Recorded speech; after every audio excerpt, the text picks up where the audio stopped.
शकतात, तर यांच्या घरची जबाबदारी. कारण कसं आहे, आपण एक महिला आहोत.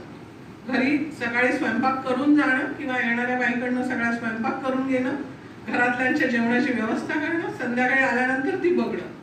पुरुषांचं तसं नाहीये, ते घरी आल्यानंतर फ्रेश होणार आणि जेवायला बसू शकतात. पण बाईचं तसं नाहीये. पण हे मॅनेजमेंट करूनही तुम्हाला तुमच्या करिअरमध्ये, तुमच्या क्षेत्रात यशस्वी व्हायचं असेल तर आम्ही तुमच्यापेक्षा कुठेही कमी नाही. आणि आपण एक उत्कृष्ट मॅनेजर आहोत. आपल्या इतकं छान मॅनेजमेंट कोणालाही जमत नाही. ही आपल्याला देवाने दिलेली देणगी आहे. आपण आई, मुलगी, सून, बायको या आणि करिअरमध्ये असलेली आपली भूमिका, या सगळ्या एकाच दिवसामध्ये इतक्या परफेक्टपणे मॅनेज करतो ना, आणि त्याही पलीकडे जाऊन आपण आनंदात पण राहतो. आपण आलेला